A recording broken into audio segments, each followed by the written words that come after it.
Hello, everyone. First of all, I want to thank you so much for inviting me to speak here on behalf of the city of Tel Aviv.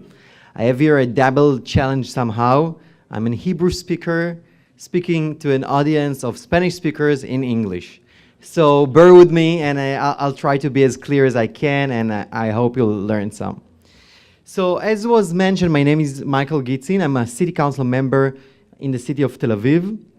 And as opposed to the former speakers, I come a bit from a different approach. What I'm curious at, or when I look at a city, is my question is, how do I better engage the people who live in the city in the process of the city? How does the city does not live in a separate life cycle than the residents of the city itself? How can they communicate?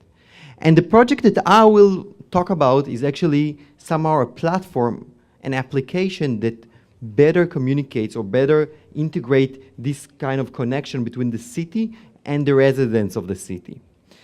But before speaking about that, I wanna mention a bit about in which environment this application that we've developed, digital, grew. Because when you talk about residents or citizens engagement, you need to first research and look what kind of a city do you live in, what will be the most applicable thing for you to do in your own city, and it's very much dependent on the character and the nature of the city. So first of all, the concept of global city is important for us. About 10 years ago, the city of Tel Aviv has made a decision, a strategic decision, that we want to see ourselves as a global city. A global city is a definition that was defined by Professor Saskia Sasan in 1991, and is a hub. It's somehow a city that generally considered to be an important node in the global economic system. When we look at such cities, we usually talk about New York, Tokyo, London, others. We put ourselves a goal to be one of the first 20 cities that are considered to be a global city. So what we usually have in a global city? Of course, a financial hub, a home or a headquarters for leading multinationals, center for new ideas, innovation. Innovation is extremely important in these things, businesses, economics, and cultural, political innovations, and of course, high quality educational system. And we have part of it. But instead of looking at what do we want to be, the first thing we did when we decided to go through this process of becoming a global city, we thought, what do we actually have already? What is our USP, the unique selling point of the city of Tel Aviv? What is the DNA of your city that makes it different or unique or special in comparison to the other cities? The idea that many cities or many organizations have that I'm going to invent or reinvent things in order to be something that I want to be, doesn't really work many times. And what we realize that when we research and we look into our city, we can learn a lot about its DNA. And one of the first things that we've learned about the city of Tel Aviv is the concept of a startup city.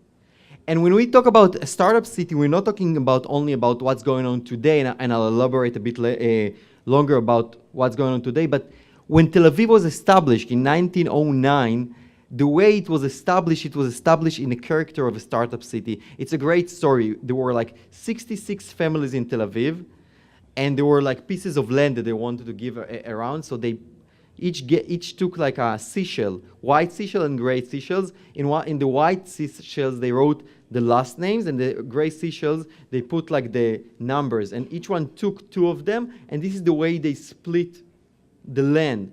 Everything was in a very innovative and very unique way of thinking of it, and it always, since it was in the beginning of it, was thinking differently in the concept where we were living.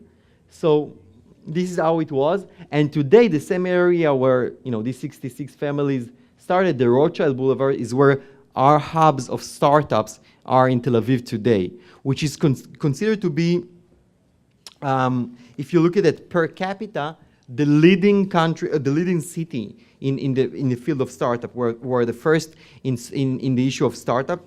We are considered to be what's called a startup nation or a startup city. If you're looking at it nominally, we are the second in Europe after London. So the character of being a startup city has gone through the years with us. And of course, we don't give up the old parts of the city, but and the character and the nature of it. Another important thing when you talk about how do you engage with the citizens is what kind of citizens do you have? Who are the people that you need to cater? Which is, again, as you do in economic measurements, everything is like, who is your crowd? Who do you serve? And if you look at Tel Aviv, it's a third of Tel Aviv is contained of young crowd, 18 to 35 years old, meaning technology is a good answer for it. Many of them involved already in technology. If you look actually only at the city center, it's half of them. So it's something that it was really important for us to understand who do we cater. And of course, young crowd means a lot about the character. Another point that we were looking at is how do we keep developing it without interfering? What do we have in the city that makes it as such? And we found and we looked at what the urban theorist Richard Florida was talking about is the creative class. The creative class is, according to Florida, is what makes a city that has a large amount of creative class. It's what makes a city a vibrant, vivid city that has a good platform for prosperity. And he was talking about 3 T's that we actually think that we have in our own city. So first of all is talent, highly talented, educated people. Second is technology, and third is tolerance.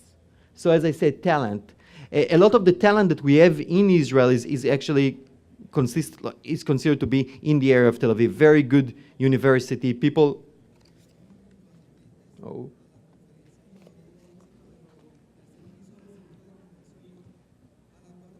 Something went wrong, I think. So I'll keep talking while the presentation is being put again. So so first of all, it was the issue of talent. Tel Aviv is the center of economic and educational development. Also, a lot of the people that go, in our case, through the Army Special Technological Unit, that they are already with the knowledge of how creating a technological based world. Maybe I pushed something here. I don't know. Is our based in Tel Aviv. The second thing is technology. As I said and as I mentioned, Tel Aviv is one of the first hub for technological companies in the world. You can look at Google and Facebook and others, but also our own companies that are located in the Tel Aviv region. And we wanted to take advantage of it. And the third T, you remember, technology, talent, and is tolerance. Tel Aviv is considered to be one of the most tolerant cities, definitely in the Middle East, but also in the world. Very much open to the LGBTQ community, very much open to different kind of concept of an openness. And it's important for us because it tend to be, and called Florida, and what we see that what we call the creative class wants to live among people who see themselves or consider themselves to be tolerant to others. So it's not only about good values, but it's also about economic perception.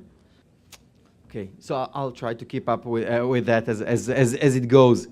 So if you look at it in numbers, Tel Aviv contains 450,000 people. A very small city, Tel Aviv itself. I'm not talking about the metropolitan of Tel Aviv, but Tel Aviv itself is a small city with more than 1,200 startups that work within the framework of Tel Aviv. And what we do as a city, okay, we know this exists in our city. So what we do, first of all, we create co-working spaces. We create accelerators for these areas. We know we make it easier through visas and stuff like this for people from outside of the country to come and work in Tel Aviv, because we want it to be easier to not allow bureaucracy to prevent from development. Okay, we're not creating anything new, we're just facilitating this better. And I think that this is the role of a city or government generally, to facilitate better and give opportunities for businesses to develop, and the business will do the rest. So now I'm going to go specifically to the project that we've been in this environment of the libraries and the startup city and economic development, what we've created. So as I said, our goal was better engage citizens in the life of Tel Aviv. You know, as many of you know, you're always in a situation where when you live in a city or in a country that always you as a government, you as a city feel that you do as much as you can in order to provide better life for the residents of your city. And what is the feeling of most of the residents of the city? That it's not good enough, right? Everyone is in this feeling that I wish they would have done it better for us, they worked better for us. And this kind of feeling that those do not work together made us understand that we need to engage better the residents of the city of Tel Aviv in our work. And we did it through this project that called the Digital, that won last year in 2014, gave us or allowed us to win in Barcelona the Smart City Award. And what does, oh, okay. I can see it here. Now they need to show it there.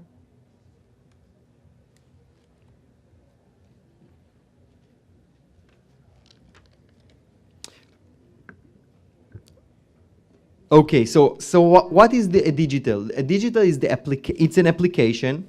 You can have it on your smartphone. Each one of you can have it on, each one of us can have it. It's kind of like as a residence club. You need to register for it. You need to be part of it. And yeah, but it doesn't show there.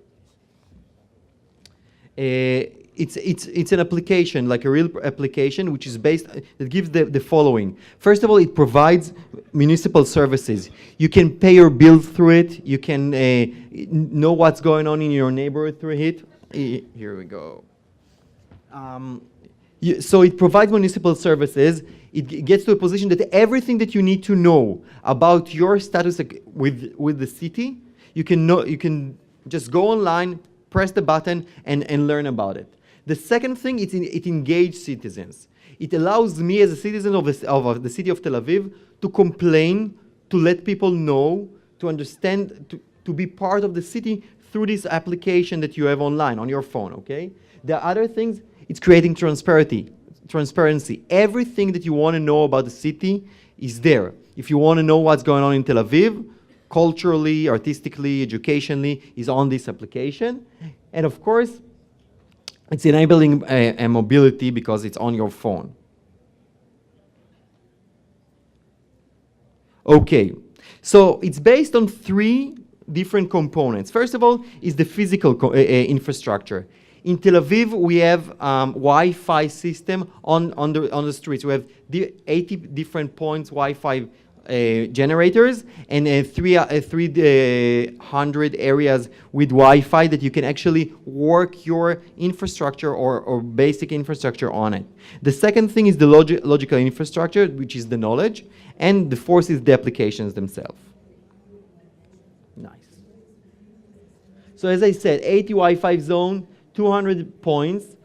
And the amazing things for us, because when we thought about it, we didn't know how many people are going to actually use it. Because many times when you go and outreach to the public and say, we've done something amazing, they just don't come and participate. But at this point, we have more than 50,000 unique surfaces for months, meaning people do use this application. So the logical infrastructure, this is a residence club. I don't know how many of you, but many of you are members probably of some sort of a credit card club or a shop club. This is a resident club. You have to register for it, and it gives you basically benefits. E-services, as I mentioned, you can pay your bills there. You can know better what's going on in your area through it. It gives you benefits. For example, if you go to the beach, and we have here a very beautiful coastal plain like in Tel Aviv, and you want to get a chair like right in the chair, if you're a member of our resident club, you'll get a discount for it. Or the theater, the local theater will give you 50% off in the last moment through this application, because we want you to be part of it. And the last thing is the personal information. What's going on in your own street, and how do we know it? Because we want to know our residents, and when you say you want to know your residents, the big brother or the concept of someone following you comes into mind immediately. But this is not the case, because people registered to it willingly, and then they get information about what kind of courses their children can have next to their houses, if their street is going to be under renovation or not, what services they can have specifically that's suitable for their own needs. Those are just an example. Your street will be renovated. You have 50% off for Tel Aviv Marathon. If I am not member of it, I'm not going to get it. Last minute tickets and so on. This is the logical infrastructure. We're not using anything new. We didn't invent new map system or new social sphere. We're using things that are going on for example, and this is the reason they are so clear to our users. We're using things that are already exist. They look like Facebook, they look like Google, they look like YouTube. Everything that we already is so clear to the people how to use, and they use it because of it. And this is the way we also market it. We market it as a very easy user and service. And of course, public participation. And this is the main goal of it. And the end of the day, what does digital do? It gives you the opportunity to participate in your city. But not only online, and online is also the basic, we can also call the residents of our city to informal meetings or events that are actually happening in the city. Just last year, we had this 100 table, 9 topics, 1,000 people came and participated in somehow round table meetings in the main square of the city, but it didn't end up in these meetings. We kept on talking to these people and engaging with them afterwards, after they left, because they're member of this digital program. So we invite them through this to engage with us, to talk to us, to give us ideas, but we also keep up with our conversation with them through the same system. And just, it was September 1st now, and school started in Tel Aviv. And one of the first projects we've done is renovating or creating a new city center in the heart of Tel Aviv through this process. And for the first time that I saw people that are usually in opposition or go against the city talking about, I feel like my voice was heard. And their voice was heard because it was very much suitable to the city, as I mentioned before, young, vibrant, smart city. Second, very much easy way to communicate, because they communicated anyway, and also call them to real life things. The next step that we're going to do, we are thinking now of a city coin. Again, in order to engage these people to come and be part of this group, this card, or we're going to give discount through coins, okay? If you can go to a shop or to a service and say, I'm going to give you my Tel Aviv coins because I'm a member of this residence club. And this is another benefit for them to be engaged with it. And I'm very much in favor of it, and think it's going to change a lot. So when we are here, or actually when we're just going back, we're going to have the Smart Cities Summit in Tel Aviv. As you can see, everything started from the point we decided we are going to be a global city. We realized in order to be a global city, we need to understand what is our unique selling point. We understood that the concept of startup and innovation is something that is really unique to the city we live in. And this is how we also communicate with the residents of the city, because this is how they know how to act. And this is the entire concept of the city of Tel Aviv, and this is how we work on this matter. And I'll be more than happy to answer questions, to think together afterwards. I'm going to be standing here. Thank you so much for the opportunity to present it, and sorry for the presentation. Thanks.